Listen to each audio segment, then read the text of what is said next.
untuk berkantor di sana. Ini menimbulkan kekhawatiran. Baru 16, baru tanggal 16. Baru tanggal 16. Kami hari Senin pagi baru tiba Jakarta dari IKN. Ini hari ada anak-anak KSP, Seknek, PUPR, Sekap sudah mendarat lagi di IKN. Ini hari tanggal 17. Akhir Juli clear, bisa berkantor. Tapi sebelumnya Kementerian PUPR juga mengatakan bahwa air dan listrik akan masuk. Sudah, kalau air listrik sudah diinstal. Ini cuma 6-5 hari belakangan ini kan hujan. Sama sekali orang nggak bisa kerja. Jadi Pak Jokowi akhir Juli ini bisa berkantor di sana. Kalau Allah menghendaki baik dan ini tidak ada halangan, tidak hujan nih, tidak hujan. Karena kami kembali ke Senin kemarin datang ini hujan. Dan 2 hari sama sekali tidak bisa kerja. Jadi kalau sampai akhir Juli ini tidak hujan, kemudian install listrik, airnya sudah jalan. Karena kantor presiden, aduh, nanti saya bagi foto-fotonya, bagus-bagus. Sudah kelar semua. Jadi, ya orang banyak bicara, tapi dia tidak mengerti, dia tidak tahu. Dia tidak pernah lihat di situ. Saya yang ke-18 kalinya kemarin ini. Nanti lagi tanggal 13 berangkat lagi. Untuk target investasi di sampai akhir tahun ini kan masih butuh 48 triliun ya. Semua sarana-sarana inti infrastruktur dasar dari mau berapapun anggaran pendapatan belanja negara untuk tahap pertama ini dibangun. Karena kalau tahap pertama ini sudah kelar, baru tahap kedua. Ini lagi antri loh, orang antri untuk datang. Kemarin saya saja terima 3 Korea, China, sama Emirat. Teman-teman kuliah saya, teman-teman sekolah yang mereka datang. Dan kita berkomunikasi. Presiden Jokowi telah menerbitkan Peraturan Presiden Nomor 75 Tahun 2024 tentang percepatan pembangunan Ibu Kota Nusantara. Dalam aturan itu juga diatur mengenai jangka waktu investor IKN mendapatkan izin hak guna usaha. Dari aturan baru itu, investor diberikan HGU dengan jangka waktu hingga 95 tahun, yang bisa diperpanjang hingga 2 siklus. Hak guna usaha untuk jangka waktu paling lama 95 tahun melalui 1 siklus pertama, dan dapat dilakukan pemberian kembali untuk 1 siklus kedua, dengan jangka waktu paling lama 95 tahun, berdasarkan kriteria dan tahapan evaluasi. Aturan itu juga mengatur pemberian hak guna bangun untuk jangka waktu paling lama 80 tahun untuk siklus pertama, dan dapat diberikan kembali untuk siklus kedua dengan jangka waktu paling lama 80 tahun. Kemudian, untuk hak pakai bangunan juga diberikan dengan jangka waktu paling lama 80 tahun melalui 1 siklus, dan dapat dilakukan pemberian kembali melalui 1 siklus kedua dengan jangka waktu paling lama 80 tahun berdasarkan kriteria dan tahapan evaluasi. Ada seorang pakar mengatakan bahwa ini kayak perpres yang ugal-ugalan ya. Ugal-ugalan dan kelihatan bahwa kepepet sekali. Ya, kepepet sekali sehingga memberikan ekstra karpet super merah kepada investor, padahal selama ini juga udah dikasih karpet merah, tapi ini pemanis yang luar biasa sedemikian sehingga satu tadi seperti saya katakan kami banyak meliput apakah memang betul ini yang diinginkan oleh investor asing. Jangan-jangan investor asing itu belum mau, termasuk orang-orang kepala-kepala negara, kepala pemerintahan, raja-raja, pangeran-pangeran yang kelihatannya dekat dengan Presiden Jokowi, bahkan secara personal, karena belum punya kepastian apakah pemerintahan berikutnya akan melanjutkan dengan sangat serius. Nantinya, pemberian hak atas tanah itu dilakukan oleh kementerian yang menyelenggarakan urusan pemerintahan di bidang agraria, pertanahan, berdasarkan permohonan dari Otorita Ibu Kota Nusantara. Nantinya, Otorita Ibu Kota Nusantara melakukan evaluasi tiap 5 tahun sekali setelah pemberian hak siklus pertama, untuk melihat pemenuhan persyaratan seperti hak tanah yang diberikan masih diusahakan dan dimanfaatkan dengan baik. Pembangunan HGU sampai 190 tahun juga tertuang dalam Undang-Undang Peraturan Pemerintah Nomor 12 2023 tentang pemberian perizinan berusaha, kemudian berusaha, dan fasilitas penanaman modal bagi pelaku usaha di Ibu Kota Nusantara yang ditetapkan Presiden Jokowi pada 6 Maret 2023. Terkait dengan pembangunan IKN, pemerintah yang akan datang diminta hati-hati dan lebih cermat dalam menggunakan uang negara untuk melanjutkan pembangunan megaproyek Ibu Kota Nusantara di Kalimantan Timur. Meskipun ada alokasi khusus dari APBN untuk pembangunan IKN, pemerintah tetap harus berhati-hati seiring situasi ekonomi global yang belum menentu. Ya, karena dalam pembicaraan dengan berbagai pihak termasuk di tim sinkronisasi dan parpol-parpol, Presiden terpilih Prabowo itu nggak menyinggung atau tidak membahas secara khusus tentang IKN. Yang dibahas adalah program unggulannya dia, yaitu makanan bergizi. Makan siang gratis. Ya, ini kan programnya Presiden Jokowi, ya, yang karena Presiden Jokowi mendapatkan dukungan mayoritas sejauh ini di parlemen dengan didukung oleh parpol-parpol, kemudian undang-undang IKN itu bisa disahkan ya, termasuk waktu itu masih didukung oleh PDIP yang sekarang berseberangan jalan. Nah, tapi apakah Presiden terpilih Prabowo nantinya sesudah 20 Oktober dilantik akan menjadikan IKN ini program unggulan sedemikian sehingga upaya untuk mempercepat, memprioritaskan pembangunan IKN ini sama seperti yang dilakukan oleh Presiden Jokowi, itu pertanyaan besarnya. Dan investor ini kan, ini era di mana semua orang itu bisa mengetahui apa yang sedang terjadi di sebuah negara. Dari media, pemberitaan media, kutipan-kutipan berbagai pihak, termasuk pihak yang pro kontra, itu dibaca oleh investor semuanya. Jika pemerintah memaksakan pembangunan IKN, maka akan mengganggu stabilitas APBN. Meskipun pemerintah Prabowo Gibran diprediksi bakal melanjutkan proyek IKN tersebut, namun pemerintah Prabowo Gibran harus hati-hati dengan kemampuan fiskal Indonesia. Apalagi banyak pengamat meragukan masa depan ibu kota Nusantara setelah transisi Presiden Jokowi ke Prabowo Subianto. Perbedaan kepentingan Jokowi dan Prabowo mengenai program prioritas pemerintah ke depan dianggap bisa menjadi hambatan. IKN seolah dijadikan narasi untuk kubu Prabowo kepada Jokowi agar nanti diusahakan untuk dilakukan, tapi pada prakteknya bakal terjadi kerumitan, sebab program andalan Prabowo seperti makan siang gratis itu juga memerlukan anggaran jumbo, sehingga masa depan IKN setelah transisi Jokowi ke Prabowo harus diakui memang gelap. Apalagi keraguan-raguan aparatur sipil negara pindah ke IKN, investasi seret, hingga kesiapan infrastruktur yang belum memadai menjadi kendala pemindahan ibu kota. Publik juga tahu IKN bukan proyek sekali jadi, butuh proses 10 tahun. IKN tidak bisa disulap simsalabim. Publik juga menyoroti kengototan Presiden Jokowi agar bisa menggelar upacara 17 Agustus tahun ini di IKN. Bahkan Jokowi merencanakan untuk pertama kalinya HUT RI di IKN. Awalnya Jokowi juga akan mengatakan akan berkantor di IKN pada bulan ini. Namun infrastruktur IKN sampai saat ini belum siap. Nah, jangan-jangan ini sebetulnya yang membuat investor itu belum merasa yakin. Investor kan kalau menanamkan uangnya butuh kepastian. Tidak hanya kepastian mulutnya Presiden, kan yang ngomong adalah, menjamin adalah Presiden Jokowi. Tapi sesudah tanggal 20 Oktober, dia bukan Presiden lagi. Presidennya adalah Prabowo Subianto.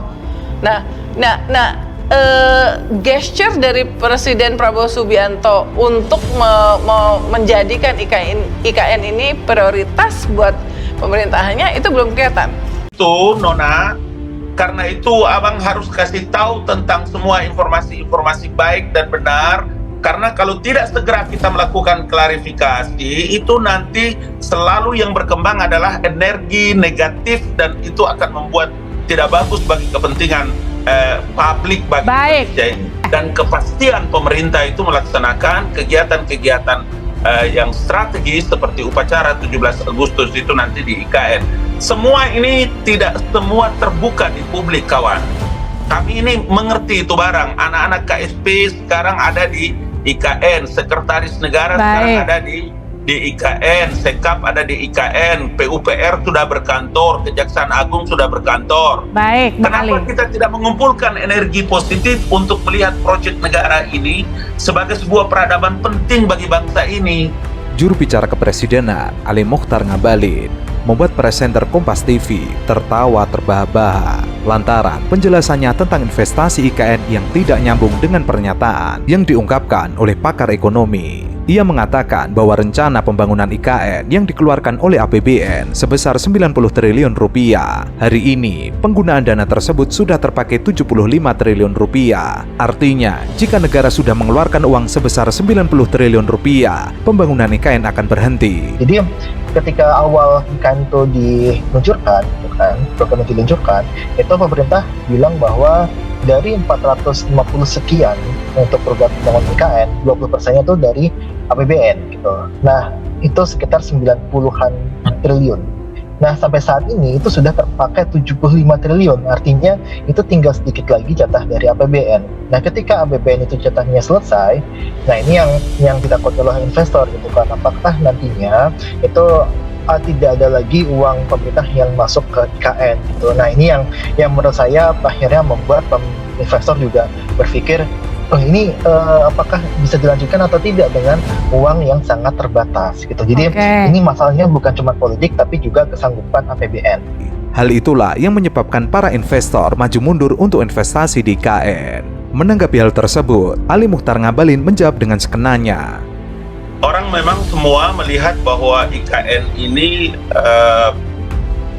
memandang bahwa 4-5 tahun atau berapa tahun begitu langsung jadi. Padahal planning yang sedang dibangun untuk IKN ini kan tidak lebih kurang ada 4 tahap. Makanya kenapa ada disebut dengan KIPP, Kawasan Inti Pembangunan IKN ya. KIP itu adalah kawasan utama, kawasan induk inti pembangunan IKN. Jangan lupa bahwa kawasan inti itu adalah bangunan-bangunan dan tempat-tempat strategis.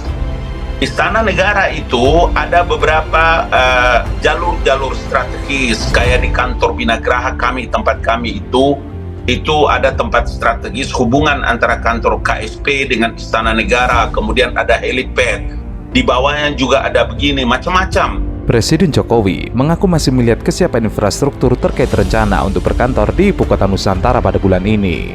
Jikalau memang infrastruktur sudah siap, Jokowi memastikan bakal berkantor di IKN. Ia mengatakan kemarin memang targetnya Juli, tetapi lihat IKN, setiap hari hujan terus banget, jadi memang pekerjaan banyak yang mundur. Itu biasa dalam proyek besar. Jokowi mengingatkan bahwa IKN itu bukan untuk dibangun 2 atau 3 tahun, tetapi jangka panjang, mungkin dalam waktu 15-20 tahun.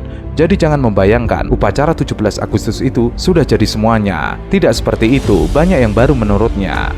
Paling tidak itu ada beberapa jalur-jalur strategi yang dibangun yang tidak bisa orang luar tahu.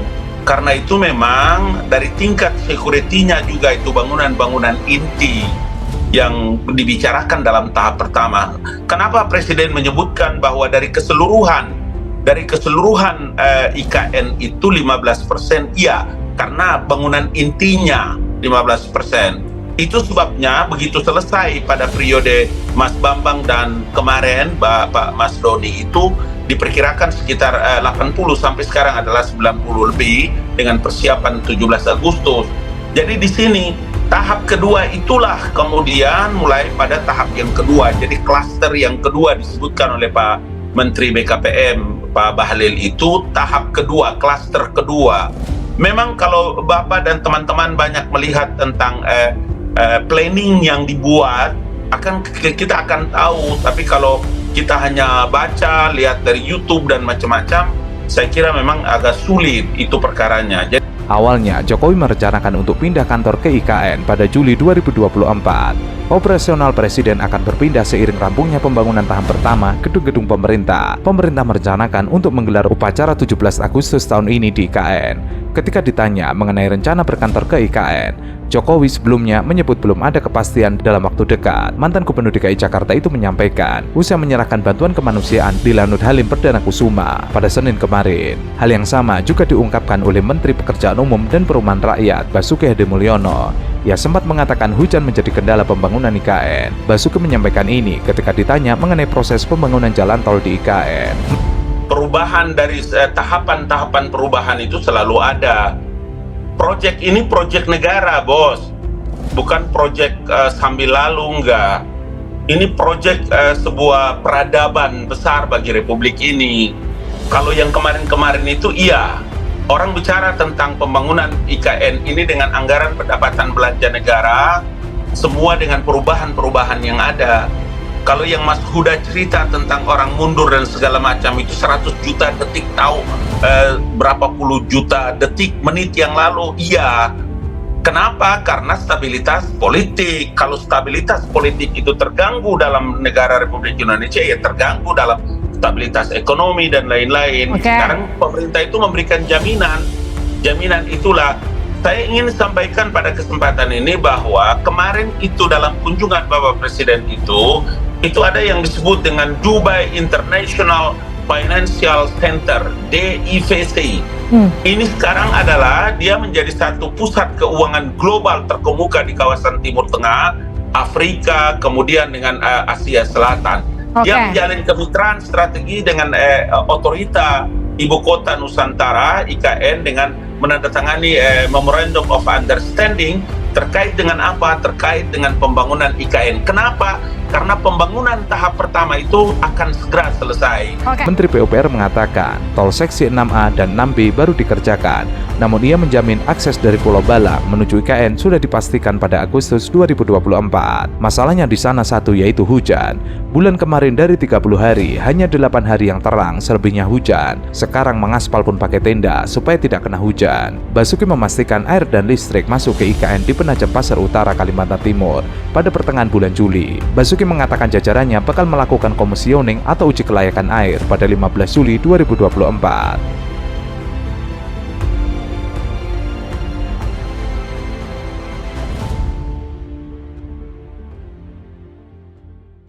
Iya, tentu harus ada ya, tampil secara eksplisit ya dari publik itu sense of belonging, ownership gitu ya terhadap IKN ini.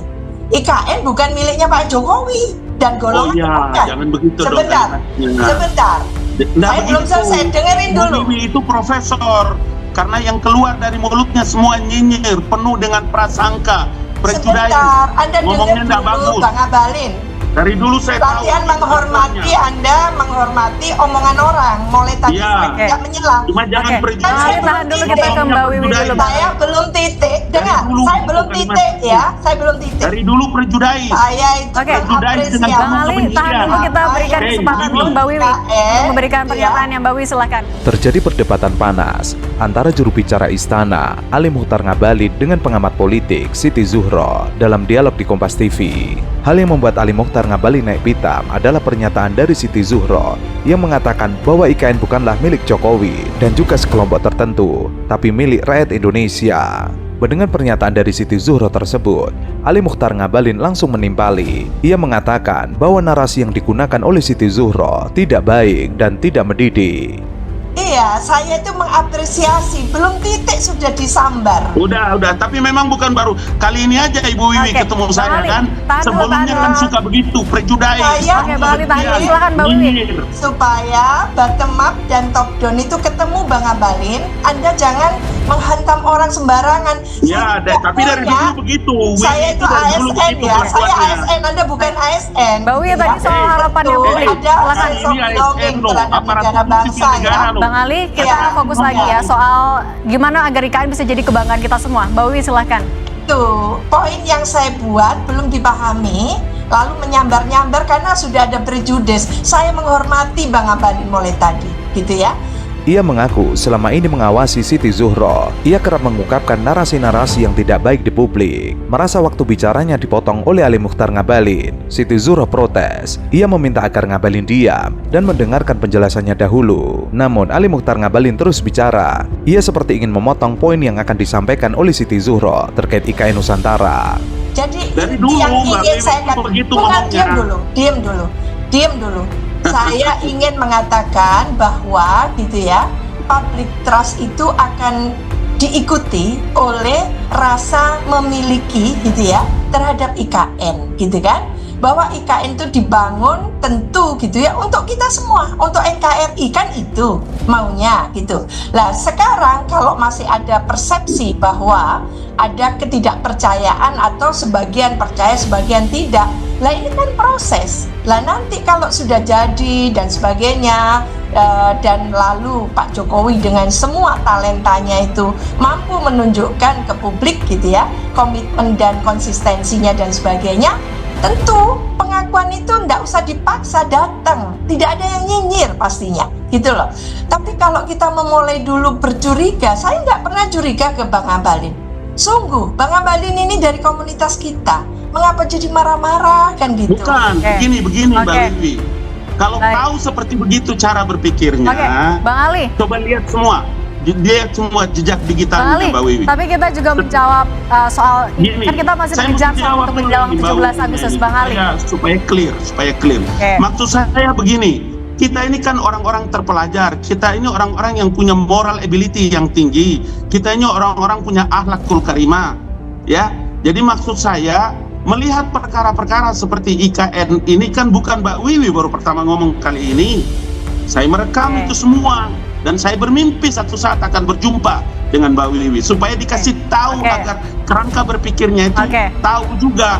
Kalau hari-hari orang sekapasitas Mbak Wiwi, profesor, ahlinya, tapi kalau dengan prejudis dalam menggunakan berbagai macam pilihan kata terhadap menilai kinerja yang dilakukan oleh pemerintah, khususnya kepada Presiden Joko Widodo, itu tidak mendidik Ibu Profesor. Presiden Jokowi bertolak ke Ibu Kota Nusantara, Kalimantan Timur dengan didampingi sejumlah selebritas untuk meresmikan jembatan Pulau Balang dan meninjau pembangunan jalan tol menuju IKN. Presiden Jokowi bertolak dengan menggunakan pesawat Kepresidenan Indonesia 1 dari Pangkalan TNI AU Halim Perdana Kusuma, Jakarta Timur. Sementara para influencer menuju Balikpapan, Kalimantan Timur dengan menggunakan pesawat TNI AU. Berdasarkan pantauan, sejumlah selebritas tampak sudah berada di ruang tunggu Pangkalan TNI AU Halim Perdana Kusuma, antara lain Nagita Slavina, Atta Halilintar, dan Aurel Hermansyah, Irwansyah dan Saskia Sungkar, Ferry Mariadi, Omes, dan Dian Ayu, Gading Martin, dan Poppy Sofia. Pada kunjungan kerja di hari pertama, Presiden Jokowi siap meresmikan jembatan Pulau Balang dan meninjau pembangunan jalan tol di Ibu Kota Nusantara. Jokowi juga akan meninjau perkembangan pembangunan kantor Presiden dan Istana Kepresidenan di IKN. Sementara Istana Kepresidenan memastikan bahwa Presiden Jokowi akan berkantor selama 3 hari di Ibu Kota Nusantara Penajam Pasar Utara. Sebelum bekerja dari Istana IKN besok, Presiden Jokowi dan Ibu Negara Iriana akan menginap di kantor Presiden yang ada di calon Ibu Kota baru. Jokowi bertolak ke IKN pada Ahad dengan agenda untuk meninjau progres pembangunan jalan tol IKN. Jokowi juga akan meresmikan jembatan Pulau Balang di Provinsi Kalimantan Timur. Fasilitas publik ini akan menghubungkan Kota Balikpapan dengan Ibu Kota Nusantara yang berlokasi di Kabupaten Penajam Pasar Utara. Jokowi menyebut bahwa jembatan Pulau Balang dibangun sejak tahun 2015 dengan menghabiskan anggaran 1,43 triliun rupiah. Selain ke IKN, sarana ini juga menghubungkan Kalimantan Timur ke Kalimantan Selatan. Saya senang ya dengar berita Pengabalin akan pindah ke IKN. Kenapa nih? Saya berharap segera orang-orang seperti Ali Mohtar Ngabalin, Andre Rosiadi, Ade Armando cepat-cepatan lah pindah. Gibran. Paling tidak, dan sebagai seluruh anggota DPR ini, paling tidak hak jalan raya, hak saya di jalan raya nggak diganggu sama mereka dengan lobo, dengan mobil pengawalan segala macam itu merusak suasana hati kita di jalan raya, membuat tambah macet, mengambil, silakan aja. Buat saya secara pribadi. Lalu semakin jauh dari pandangan Jakarta itu, semakin nyaman ruang publik kita, nggak pengap. Menteri Pekerjaan Umum dan Perumahan Rakyat Basuki Hadimulyono memastikan pasokan air bersih dan listrik siap tersedia sebelum Presiden Jokowi mulai berkantor di Ibu Kota Nusantara.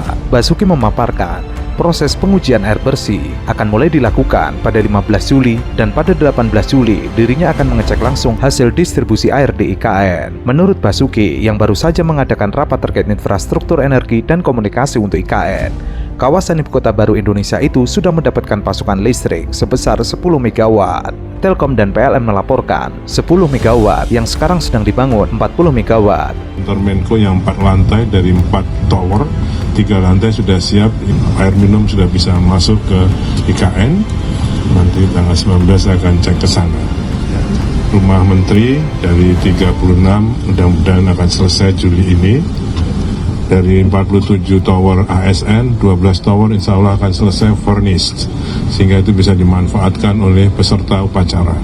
Jika pasokan air dan listrik sudah siap, Presiden Jokowi diperkirakan bisa mulai berkantor di IKN setelah 22 Juli 2024. Namun, mengenai kapan pastinya Presiden Jokowi akan berkantor di IKN, Basuki meminta para wartawan menanyakan langsung kepada Jokowi. Namun, Jokowi sendiri sudah mengatakan menunggu kesiapan infrastruktur penunjang untuk berkantor di IKN. Hampir habis uang 92 triliun untuk membangun IKN sekawasan Monas. Yang sudah jadi itu Istana Negara, 4 kantor Kementerian Koordinator, sama rumah untuk pegawai negeri, ASN lah di sana. Lalu pertanyaan sederhananya muncul begini: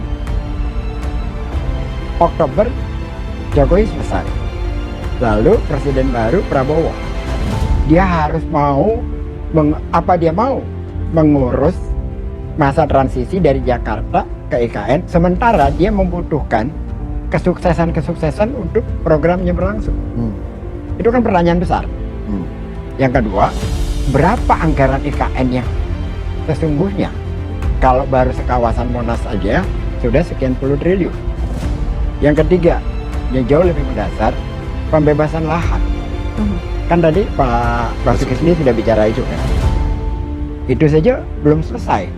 Terus bagaimana kita mau melakukan pembangunan kalau proses pembangunan pembebasan lahannya aja belum beres sampai hari ini. Jadi kalau Ali Mokhtar Ngabalin, teman saya lama, teman berjuang zaman dulu. Zaman sekarang. Sekarang udah beda perjuangan ya? Beda tempat aja. Berjuangnya tetap sama, cuma beda tempat. Mengatakan akan segera pindah ke IKN, itu sepanjangnya ya? Ia mengaku sudah mendapatkan laporan dari Menteri PUPR tentang kesiapan infrastruktur di IKN, seperti air, listrik, hingga kantor presiden yang akan ditempati. Presiden menerima laporan bahwa infrastruktur tersebut belum siap untuk dimanfaatkan.